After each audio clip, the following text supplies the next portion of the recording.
Professor Jorge Augusto, explicador virtual. Nós vamos agora iniciar a nossa bateria de exercícios de revisão.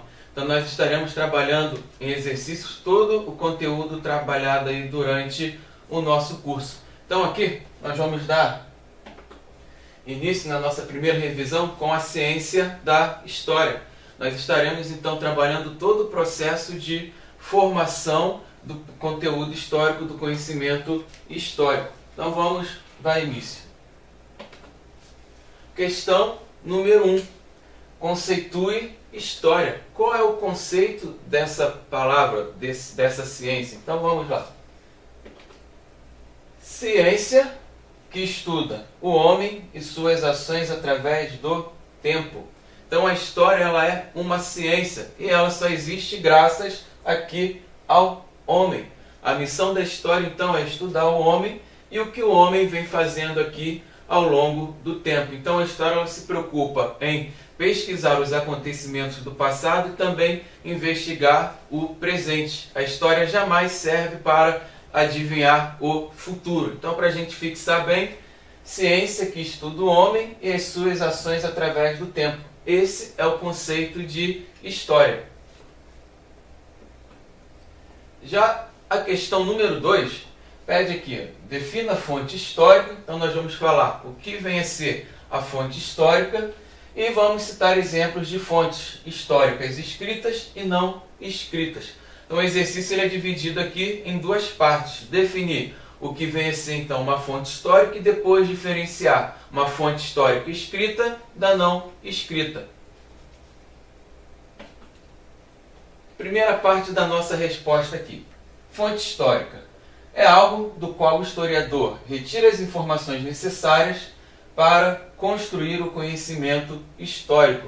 Então é tudo aquilo que possibilita ao historiador fazer pesquisas sobre um determinado acontecimento histórico. Outra necessidade de se ter fonte é que a história não tem nada inventada. É tudo documentado. A escrita, a pesquisa dos vestígios são parte integrantes aqui para que a história possa existir.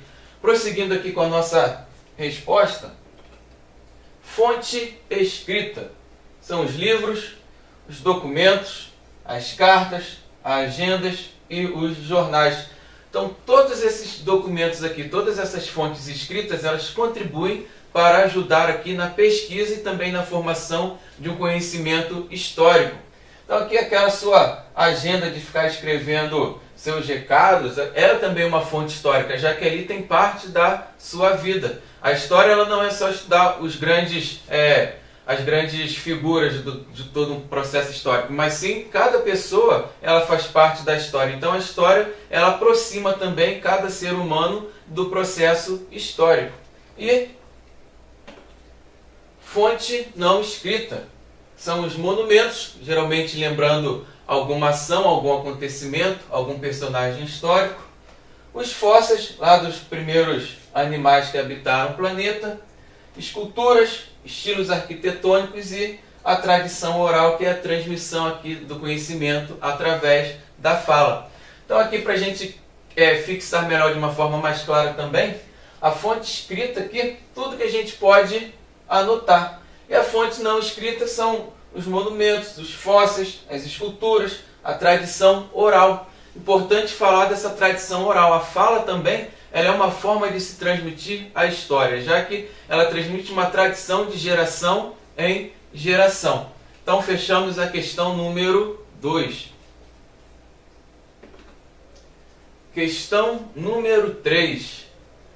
A periodização da história é uma das maneiras de lidar com o tempo histórico, para melhor entender seu movimento. Então esse pequeno trecho aqui, ele vem falar da divisão dos tempos históricos.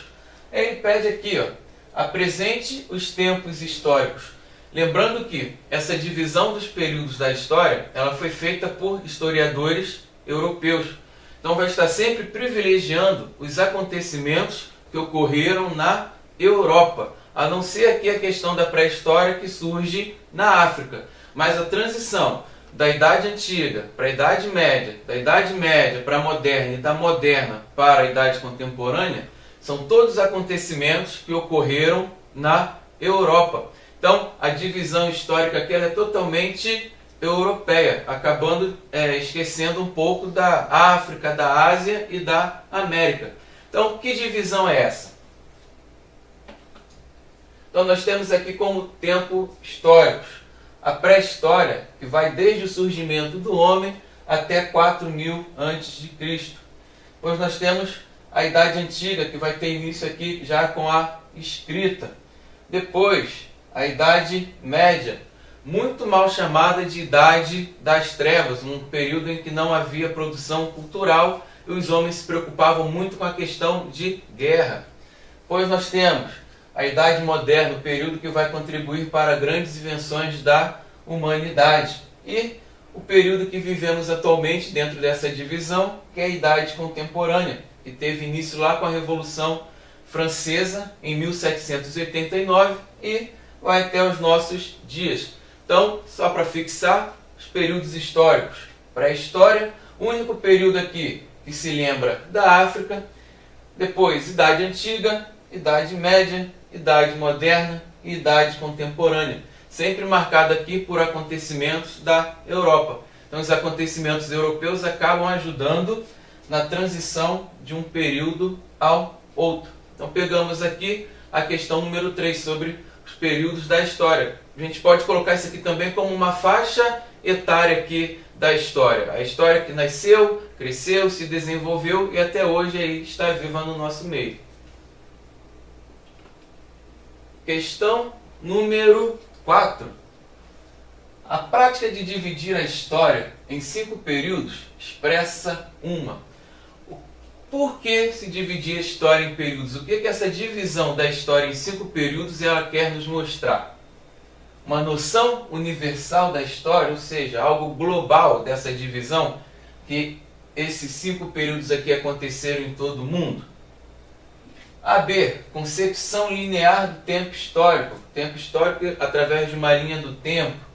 A C, ideia de tempo descontínuo da história, ou seja, tudo fora de ordem. O que aconteceu em 1500 ficou depois do que aconteceu em 1900. Será que é isso? Letra D, interpretação de historiadores não ocidentais. Essa divisão do tempo histórico, ela compõe uma divisão ligada aqui a historiadores que não são do Ocidente, ou seja, que são do Oriente.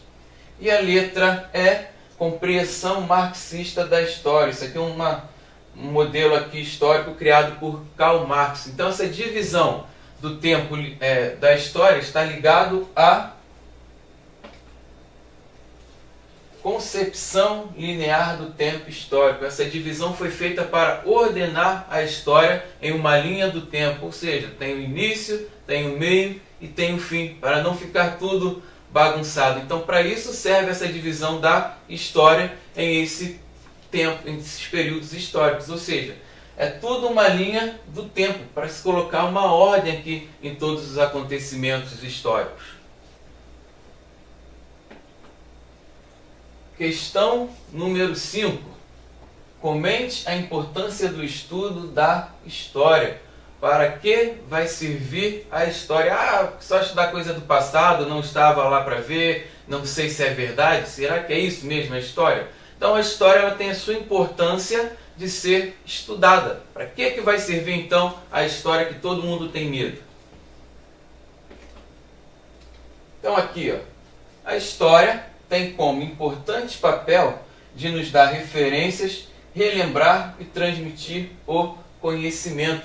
A importância da história é guardar a nossa memória. Então, é a memória que nos possibilita fazer o resgate de tudo o que aconteceu no mundo. Então, a história ela busca nos dar referências de onde viemos, por que viemos, o que aqui fazemos. Ela tenta nos mostrar a nossa origem na Terra. Ela tenta dar também explicação a todos os acontecimentos.